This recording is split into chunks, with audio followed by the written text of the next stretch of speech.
Bonjour à vous les amis, encore une fois ravi de vous retrouver sur la chaîne Fatmir Football. Alors encore une fois parce que j'ai enchaîné deux vidéos là coup sur coup, visibles sur ma chaîne, hein, bien évidemment. C'est toujours un plaisir effectivement de parler de foot féminin et de partager tout ça avec vous, avec les gens qui veulent en savoir plus sur ce monde-là, sur ce foot féminin qui est vraiment incroyable, qui a de très très fortes qualités, tant sur le terrain, sur ce que peuvent proposer les joueuses, mais aussi autour, avec des supporters fair play, plutôt famille, plutôt senior, avec des jeunes filles aussi en devenir, qui prennent pour modèle donc les filles évoluant sur les terrains. Tout ça donne vraiment une ambiance particulière que j'aime beaucoup, que j'apprécie. Et d'ailleurs, j'aime bien aller voir des matchs de temps en temps de très haut niveau chez ces filles, de première ligue Arkema, c'est maintenant comme ça qu'on appelle la D1 Arkema, le championnat de France, donc féminin. D'ailleurs, ce week-end, j'irai voir le DFCO qui a gagné donc brillamment contre Reims 2-0, donc son match du week-end, et qui va affronter donc le week-end prochain l'OL. Donc j'irai voir ce match. Je ne sais pas sous quelle forme je pourrais vous parler donc de mon déplacement pour voir ce match. Si ça sera un vlog, si ça sera un live, je verrai bien. Quoi qu'il en soit, donc là je voulais parler dans cette vidéo du PSG et du PFC aussi, par voie de conséquence, des clubs français qui sont sortis par la petite porte, hein, c'est le moins qu'on puisse dire, de la Ligue des Champions, et qui se retrouvent un petit peu là dans ce championnat. On leur a coupé l'herbe sous le pied, mais ils doivent continuer à avancer, la tête haute, et aller chercher ce qu'il reste à chercher. Pour le PFC, bien évidemment, une qualification pour la prochaine Ligue des Champions. Le PFC n'est pas en mesure, je le dis déjà au bout de 3 journées, on en est au début, mais les jeux sont pratiquement faits, n'est pas en mesure de contester donc le leadership lyonnais, mais aussi peut-être d'aller chercher, quoique, peut-être qu'ils auront l'occasion cette année, parce que c'est vrai qu'il y a toujours les playoffs à la fin de la saison, et ils auront peut-être l'occasion de disputer la 2e place, voilà, peut-être dans un face-à-face qui décidera justement du classement avec le PSG en temps voulu. Mais là, pour parler du PSG, qui pour moi est le grand perdant, le grand perdant de cette élimination en play-off de Ligue des Champions, le PSG, pour moi, d'ores et déjà, va faire une saison blanche. Alors, après 3 journées, ils sont en haut du classement, ils ont fait carton plein, ils ont marqué encore là 3 buts contre le Havre, mais la belle affaire, là où ils n'auraient pas dû se louper, c'était contre la Juve. Parce que quand vous avez la Ligue des Champions, vous avez ces matchs-là de haut niveau qui animent votre saison et qui font que les joueuses se dépassent. Parce que on aura beau dire ce qu'on veut, la première ligue Arkema est une ligue qui est loin d'être compétitive. Vous n'êtes pas dans le championnat anglais, vous avez beaucoup de matchs à haute intensité, avec des clubs même médians qui sont compétitifs et qui peuvent poser des problèmes aux gros clubs. Bon, je dis ça, après, là, Arsenal a battu Crystal Palace 7-0, donc même, on peut dire quand même qu'il y a un championnat à 2 vitesses quand même en Ligue anglaise, mais il n'empêche, il y a quand même beaucoup plus de clubs qui sont amenés à poser des problèmes aux gros clubs, aux Big Four, pour reprendre le terme du Big Four pour les 4 clubs masculins anglais. Donc là, le PSG va redescendre, alors avec son niveau moyen, ils peuvent bien sûr rouler sur toutes les équipes, en dehors de l'OL. Parce que c'est là où le bas blesse. Quand on compare les deux clubs, la dynamique est largement du côté du club rhodanien, avec voilà, cette Ligue des Champions qui entretient quand même une certaine émulation, qui permet à l'ensemble des joueuses de participer, de jouer. Il y aura énormément de matchs, des matchs de haut niveau, avec voilà, les matchs qu'il y aura en première ligue Arkema et puis les matchs de Coupe de France. Ça vous fait une saison bien fournie. Là, les filles du PSG, c'est autre chose. Fabrice Abriel va devoir quand même réduire, j'allais dire sa portion congrue, mais voilà, réduire quand même son groupe de joueuses et s'appuyer sur un noyau avec lequel il va pouvoir évoluer. Je le vois, je l'ai vu contre Le Havre, tester une autre tactique, peut-être pour intégrer certaines joueuses.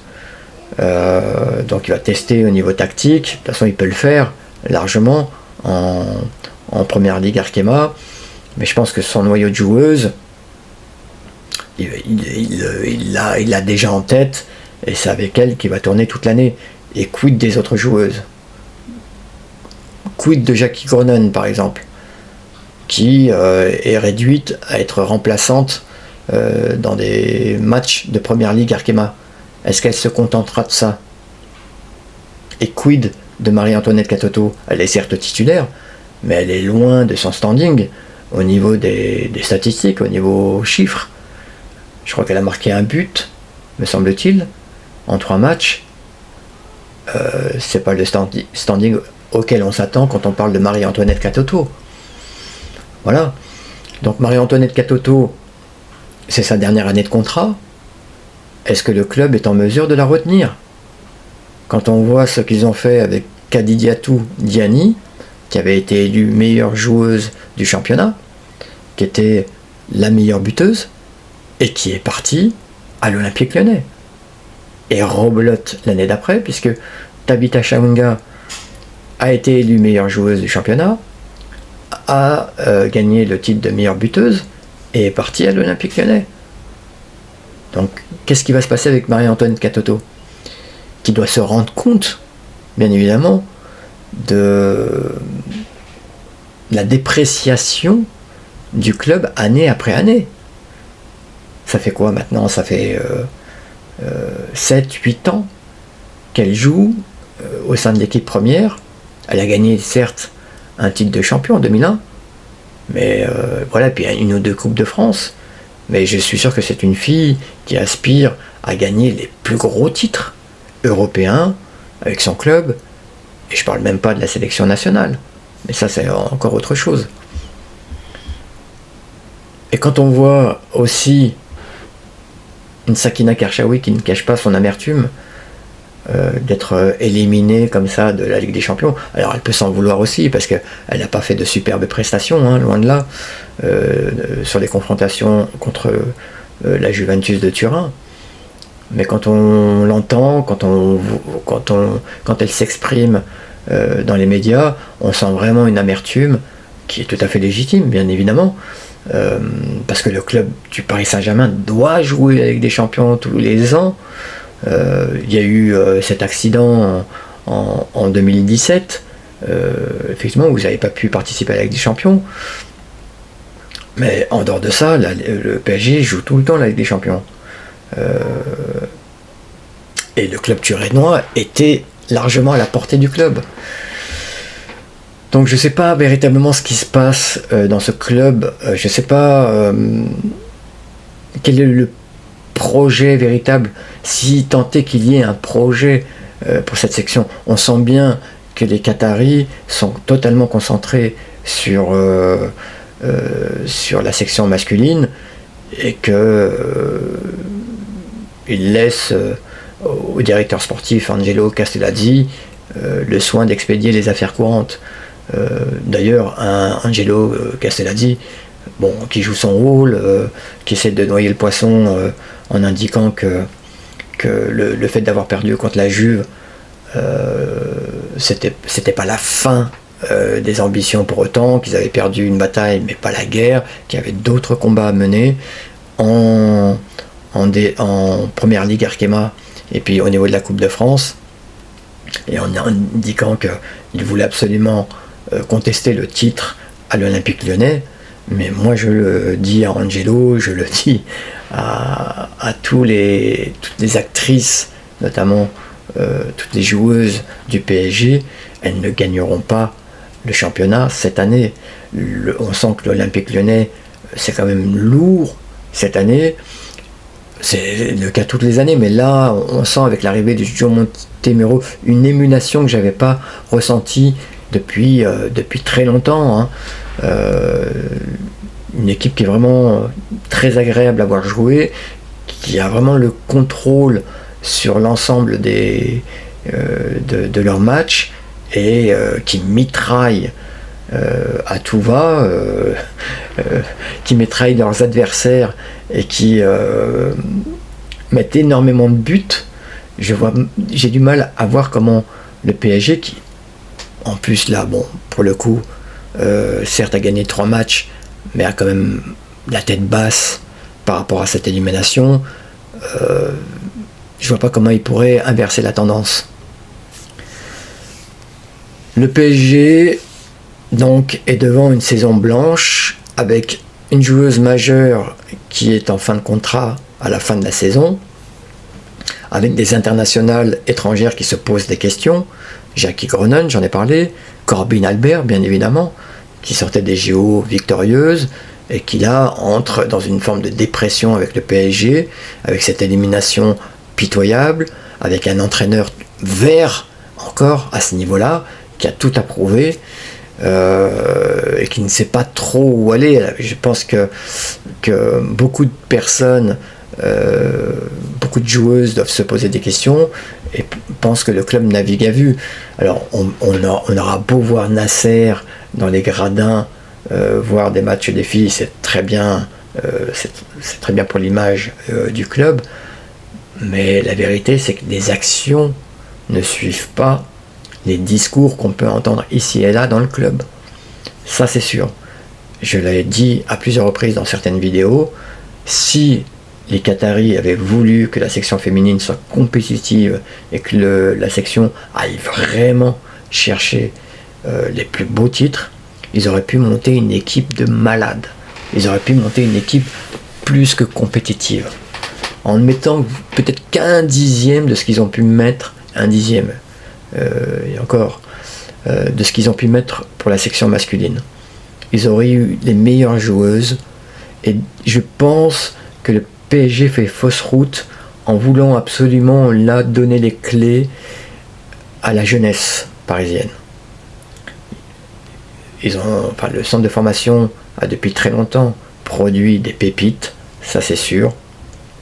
Des Sandy Baltimore, des Vicky Béchaud, des Marie-Antoinette Catoto, des Grace Guillaureau, tout ça, ça vient du centre de formation parisien. Ce sont des superbes joueuses, c'est sûr et certain. Mais je pense que le PSG fait fausse route en voulant leur donner les clés et leur donner plus d'importance. Ces pépites, elles doivent absolument être couvées par des joueuses plus expérimentées, qui sont rompues aux joutes européennes, qui savent comment gagner les plus beaux matchs, les plus gros matchs. Dans cette équipe, à part Corbin Albert, personne ne sait véritablement gagner les matchs qui comptent, les gros matchs européens. Donc, et puis c'est une équipe qui n'est pas à l'image de la ville. La ville est internationale. Paris, c'est une ville cosmopolite. C'est une ville qui regorge de nationalités qui viennent du monde entier et qui doit avoir une équipe à son image. Et c'est loin d'être le cas. On est sur du franco-parisien avec 2-3 internationales étrangères qui viennent compléter le groupe. Et c'est trop peu. On avait une équipe totalement tendre contre la Juventus de Turin. Et ça, c'est pas possible. Et je pense que c'est quelque chose qui doit sauter aux yeux des dirigeants, parce qu'ils parlent beaucoup, ils parlent à tort et à travers. Ce serait bien qu'ils mettent le doigt sur ce qui ne va pas, et je pense que ce que je viens de dire est une des raisons pour lesquelles le Paris Saint-Germain est resté à quai au moment où les plus beaux matchs européens vont être livrés avec cette Ligue des Champions. Donc c'est bien dommage. Alors, je finirai par dire que tout ce que je viens de dire me conduit à penser que le PSG est sur une mauvaise voie. Le PSG donc se dirige vers une saison blanche. Malgré tout, et c'est en ça que c'est une bénédiction, le fait que cette première ligue Arkema soit tellement pauvre, qu'il y ait un championnat de vitesse, leur permet quand même d'assurer une des 3 places qualificatives pour la Champions League. Alors, la deuxième et la troisième place leur permet encore, enfin leur permettrait encore de jouer un match qualificatif avant la Ligue des Champions, mais je crois que ça va être aboli et que les 2-3 premiers seront directement qualifiés. Je crois qu'il y a quelque chose comme ça dans les cartons qui va être mis en place, ce qui voudra dire que la première ligue Arkema va certainement grandir, qu'on va passer de 12 à 14 clubs, ce qui est la tendance, hein, et c'est ce qui se passe chez les voisins notamment, donc de passer à 12-14 clubs, et qu'ensuite donc les 2-3 premiers du championnat de France soient directement qualifiés pour la Ligue des Champions. Voilà, donc PSG, morne saison en perspective, malheureusement avec des internationales qui doivent se poser beaucoup de questions, au premier rang desquels on retrouve Marie-Antoinette Katoto, Mac qui est dans sa dernière saison de contrat, dans sa dernière année de contrat. Que va-t-elle faire? Dieu seul le sait, j'aurais tendance à dire. Elle aussi, j'imagine un petit peu. Mais c'est vrai qu'elle doit quand même se poser beaucoup de questions, parce que il n'y a pas grand-chose qui se fait dans le bon sens. Quand on voit que le PSG, sur les 2 dernières années, a perdu coup sur coup ses meilleures joueuses, qui sont allées en plus chez l'ennemi, à l'Olympique Lyonnais, oui, les questions sont légitimes, et on ne sait pas trop où le club va. Bon, je vais vous remercier vraiment beaucoup pour, encore une fois, un grand merci à mes abonnés, avant tout. Merci, parce que ça me fait vraiment chaud au cœur. Maintenant, on est presque 20 abonnés. Donc, petit à petit, la chaîne grandit. J'en suis ravi. Je vais continuer à vous faire des vidéos de plus en plus de qualité, parce que je sais que la qualité permettra vraiment de faire parler en bien de la chaîne. Comptez sur moi. Le contenu est très très important, ça c'est sûr, mais le contenant doit l'être aussi. J'en ai bien conscience. Donc je vais m'améliorer là-dessus. Je vais vous remercier encore une fois de votre confiance. Pour ceux qui passent par là et qui voudraient en savoir plus sur le monde du foot féminin, abonnez-vous. Et puis je vous dis, va va voum!